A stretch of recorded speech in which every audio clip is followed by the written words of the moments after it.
Listen, being tired doesn't mean that you're weak, and reaching your limit does not mean that you have failed. See, there are moments when life demands more than you feel that you're actually able to give.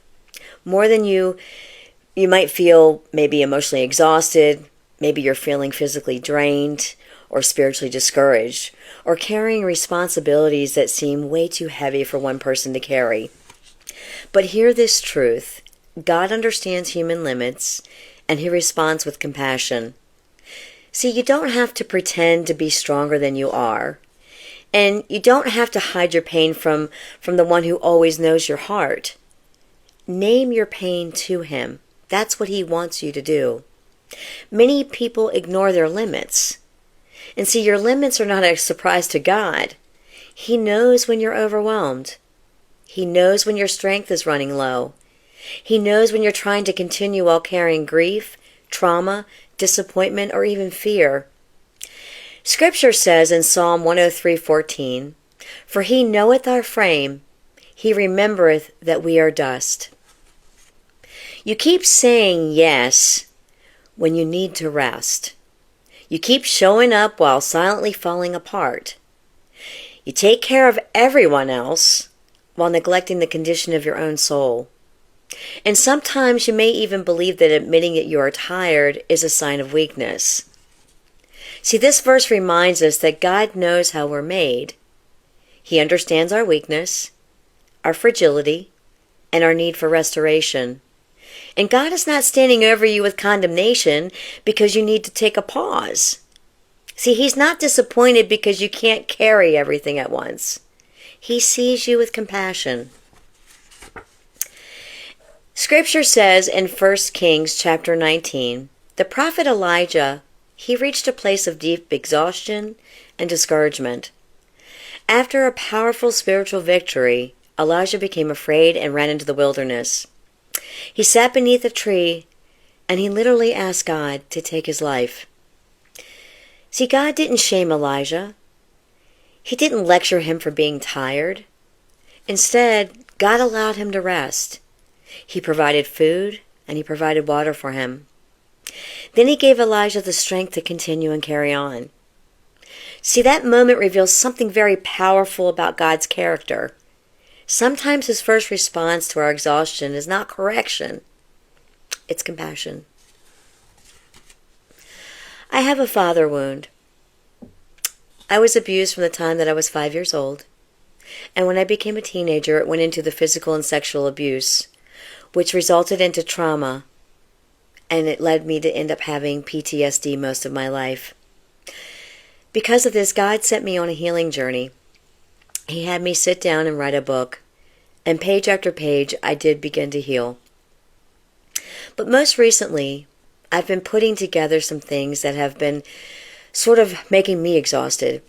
I've been putting together a business. I've been working on getting my book published. Just many things going on in my life. Many family issues, many family problems that have come at me that have really caused me a lot of pain, a lot of exhaustion mentally and emotionally.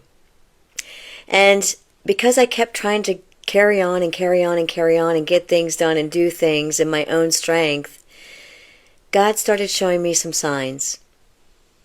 One day, I was taking my dog out for a walk, and we came across a turtle in the grass. He was a cute little turtle. We picked him up and we put him out of the way so that he wouldn't get out in the road and get squished. And then another day I went out and walked my dog. I found another turtle. And then another day, another turtle. And another. It had me thinking that maybe God was trying to tell me something. God was trying to tell me to slow down. See, God wasn't expecting me to continue to carry on in my own strength. What I hadn't done was lifted to God what my burden was, what was going on in my life that was dragging me down, that was hurting me emotionally, mentally. And He was telling me, it's okay. You can slow down. Take a breath. You don't have to get everything done at once. You don't have to get everything done all at one time. Take a break, take a rest, and then pick this back up as I give you the strength to. You can always bring your honest feelings to God. And see, that's what I neglected to do. I was trying to do everything in my own strength. And God was telling me, no, slow down. I'm your strength. Jesus invites the weary in Scripture in Matthew 11:28. He says, "Come unto me, all you that labor and are heavy laden, and I will give you rest." Jesus doesn't wait for you to be strong. He meets you in your weakness. And see, there may be people who expect unlimited access to your time and energy and resources. But having a limit doesn't make you selfish. Even Jesus withdrew from the crowds. He withdrew to pray, and he understood the need for quiet and renewal. You are allowed to rest. So what I want to do is I want to ask you to ask yourselves this. What am I carrying that God never asked me to carry on my own? Where have I ignored my physical and emotional limits? And what is one healthy step that I can take towards rest and renewal? And my hope and prayer is that you lift these very questions to God and allow Him to direct you to your safest next steps. And remember, healing is a daily commitment. It's a daily commitment to get with God, to speak your truth, and speak and pour your heart out to Him. And pour it out to Him honestly. Come as you are, and He will guide you to your safest next step. And lastly, for those who haven't placed their trust and hope in Jesus Christ, I pray that you will put your trust and faith in Him today. I pray that you will be able to lift your burden, lift your pain to Him, and allow Him to guide you and direct you to your safest next steps. My hope and prayer is that you do begin this today. May God bless you.